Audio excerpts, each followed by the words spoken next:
Sitaram Goel was one of the early Hindu, philosophers and militant, and had a publishing house called Voice of India, wrote to me. At that time, there was no email or mobile phone, wrote to me a letter by hand asking me whether he could publish a compilation of all my articles written in Blitz and in the Hindustan Times. So then I said, I would rather write a book from scratch if you allow me. And of course, he was happy to. So then I wrote my first book, which was called The Wonder That Is India. The Wonder That Is India, because there's a book by an Australian gentleman called Mr. Basham called The Wonder That Was India. So Mr. Basham in that book, which is one of the classics on India, says, yeah, India was good, there's some good things, but that wonder was in the past. It is no more in the present. So my book was to say, the wonder that is India, there is still a lot of wonderful things in India, and we need to talk about them. This was my first book published by the Voice of India, and Sitaram Goel was a great gentleman whom I met quite a few times. My wife and myself met him quite a few times in Delhi. And at a time where it was not fashionable, and there were very few, Hindus who dared to challenge the way history was written, dared to challenge the historians like Romila Tapar or Irfan Habib, or even the Congress, which was in power most of the time in those days. Sitaram Goel was a great pioneer, and he had a very sharp mind, and he was a very courageous man. So that was my first book. And then I started, both writing books on Indian history as well as doing exhibitions. Because in Kashmir, I was very touched by the plight of the Kashmiri Pandits. As you know, in a few weeks' time, they had left their homes and their lands and their properties in the valley of Kashmir. People are very ignorant about Kashmir. They don't know that there's one part which is Ladakh, which is a majority of Buddhist people follow the Dalai Lama. Then the Valley of Kashmir, there used to be 1 million Hindus in the beginning of the 20th century, and today there hardly any left. And then you have Jammu, which is the third part of Kashmir, which still has a thin majority of Hindus, but it is dwindling. So Kashmir is a very complicated problem, actually. And I tried to, in my exhibition, the first exhibition I did was on the Kashmiri Pandits, which I opened in Delhi with Sri Ravi Shankar and Mr. Advani, who was then the Deputy Prime Minister of India and was always very friendly to me. Also, books and exhibition, my wife and myself, we combined them. I wrote the books and she helped me to do exhibition. We did exhibition on Aurangzeb after that, because Aurangzeb, of course, plays a very important role in Indian history books. As you know, Aurangzeb is praised immensely both by Western historians and Indian historians. And I studied Aurangzeb and realized that he was actually an intelligent and very meticulous monster. He had methodically, brought down Hindus, imposed tax upon them, forbade them to ride any elephants or horses or palanquins, and raised their temples. And he was also a monster to his own family. He poisoned his own father, beheaded his brother Dara Shikoh, imprisoned his son.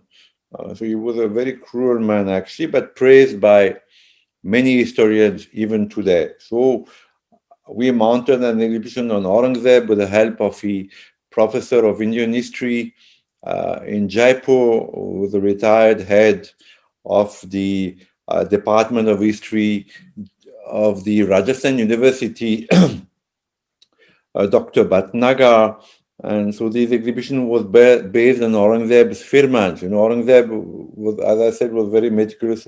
Every time he passed an order, it was written down in Farsi, and the emperor's seal was then apposed on it. So everything is preserved, actually. Whatever Aurangzeb did is preserved today in both in the Bikaner archive as well as in the Hyderabad Aurangzeb Museum. And anybody who studies Aurangzeb should go there and see what this man decreed and what he enforced. But unfortunately, people don't. But we did. My historian, accessed these firmans and translated them into Hindi and English. And based upon them, we did a painting exhibition on Aurangzeb as he really was. So, my study of Indian history is both in books and exhibition. We have many exhibitions. People like Maharana Pratap, who was a great hero, the only Rajput who fought the Mughals, actually, because most of the Rajputs either gave money, tribute to the Mughal emperors, or gave their daughters in marriage. Indeed, Emperor Akbar, married some of the Rajput princes.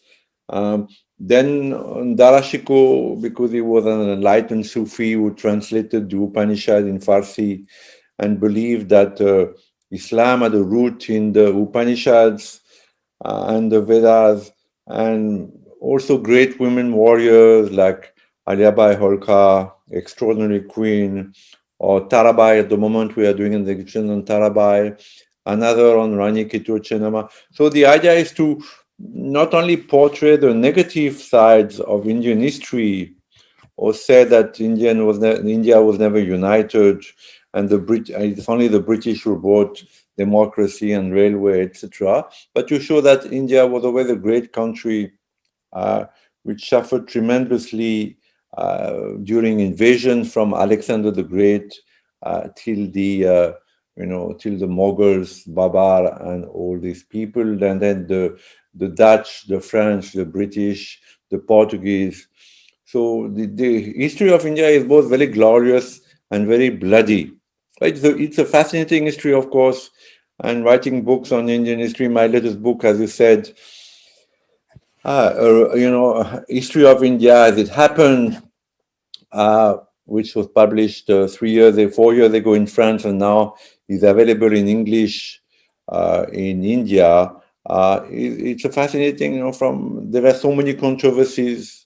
For instance, it is said that Alexander the Great had a very victorious and easy passage into India, but actually, if you read the accounts of great Greek historians of that time, he had a very difficult time. He encountered fierce resistance. He himself was wounded in India and died from his wound on the way back to Greece. Or the story of iron. People say that Indians didn't master the iron, but just have to look at the Qutub Minar, at the pillar, the Vishnu pillar, to see that Indian had mastered the art of non-rusting iron long before the West. Or this controversy about horses not being used in India. So my book deals about all these controversies, and of course comes to independence, the story of independence movement, where credit is given only to the Mahatma Gandhi and Nehru, but actually you have to go back to Tilak and Sri Aurobindo, on the early pioneers of independence, who thought that the British should be booted out of India by weapons, by violence if necessary, in the spirit of the Bhagavad Gita. And today, my book also deals with the BJP coming to power, Mr. Vajpayee and then Mr. Modi, and gives credit to Mr. Modi for whatever he has done till now. Of course, Mr. Modi is a very hated figure. Even now in France, at the moment where I am, there's a lot of hatred propagated by newspapers and televisions and books even. There is a book by Shashi Tharoor, who was, as you know, a junior external affairs minister in the Congress government. This man has written a book in French, probably translated from the English, where and the cover says the Prime Minister of India who's bringing down his own country.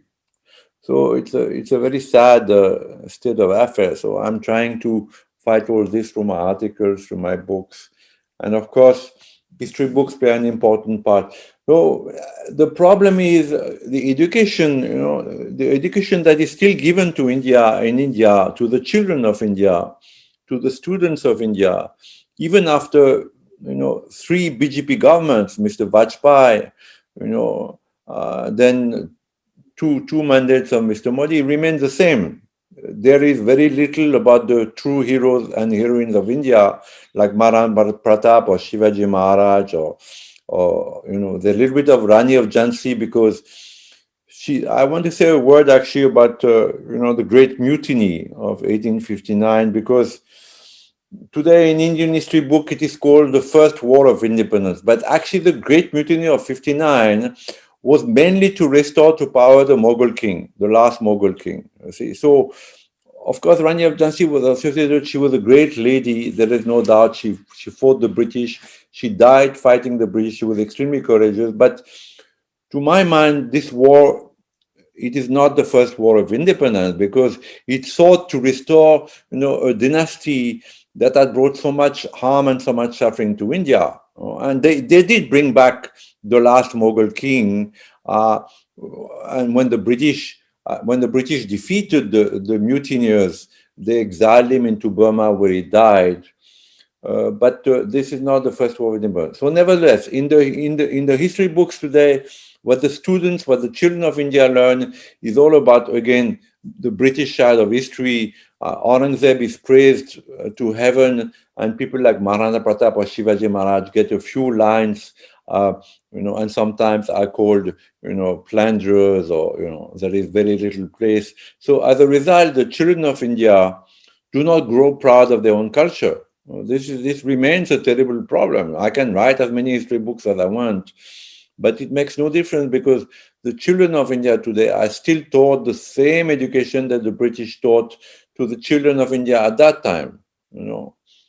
Because of different reasons, the BJP government has not dared to change the curriculums in both history books and in schools and universities. So people like Sri Aurobindo, who's one of the greatest philosophers of the 20th century, are not taught in universities, or great poets like Kalidasa, who have been praised by Westerners as one of the greatest poets ever, on par with, Shakespeare or, Homer, are not hardly mentioned at all.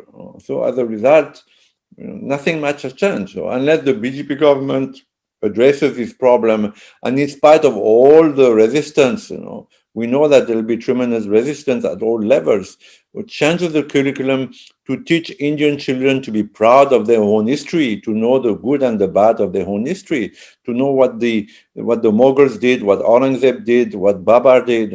Unless it is taught properly, nothing much will change, and you will have only children who want to export themselves. The greatest brain drain in the world is that of the Indians, and mostly the Hindus, because there is no pride. So as a result, because the education in India is fairly good, they just export themselves to the US, UK, Canada, Australia, and it's a great loss to India. So yes, I'm trying to portray Indian history as it happened, but it is only up to the government. It's only Mr. Modi can change the state in India, where people don't know about their own history, that Aurangzeb is praised and Maharana Pratap is brought down. This needs to be changed, but I don't see anything that is happening at the moment. Any hope for using the remaining 3 years for doing something about this education, or doing something in the cultural sphere, for example, with historical movies? There are so many great subjects for historical movies, and yet they're not being made. Like the Battle of Bahraj, for example, which teaches Hindus that if they get together, they can defeat a Muslim, like at that time, Salar Masjid Ghaznavi. And so you see, the opportunity is there and nothing is being done. I know that you are also frustrated about this, but do you see any scope for, well, for getting anything done soon? No, I don't. I don't, because Mr. Modi has only 2.5 years left, and with the COVID, which of course none of his fault. That's something which has frozen, that has frozen a lot of activities, both in India and the world, and also because elections happen all the time in India now. After West Bengal, it is UP, and it's a great battle that. So all their energies are going to be concentrated on these elections. I don't think that in this term he will change anything about the curriculums and the way Indian history is taught. Um, Maybe I don't know. Maybe in the next term, I don't know whether Mr. Modi will represent himself as a prime minister for a third term, or whether someone else will come up, whether it is Amit Shah or Mr. Yogi, I have no idea. But I don't see any scope at the moment. They lost their chance. I mean, it should have been done in the first term when Mr. Modi had a huge support, and was in absolute control of the machinery. But it was not done, and now I think it is too late. I don't see it Mhm. happen. I don't see it happening now in the next 2.5 years that remain. Also, because I remember when Mr. Murli Manohar Joshi tried to change a little bit. He was of course, the HRD minister in those days, and he's quite a militant man. I saw him recently. I'm fond of him. Um, there was such an outcry like 15 years ago when he tried to induce Vande Mataram singing in schools. There was such an outcry that he had to back down. So the more we wait, the more difficult it's going to be. There's no doubt about it, because fundamentalism is growing, whether it is in the Christian community in India, whether it is in the Muslim community, now in the Sikh community also. So the more we wait, the more resistant they will be. So I am a little pessimistic about any change unless there's a revolution, unless someone comes who has the willpower and the endurance to see it through. I don't think it'll happen.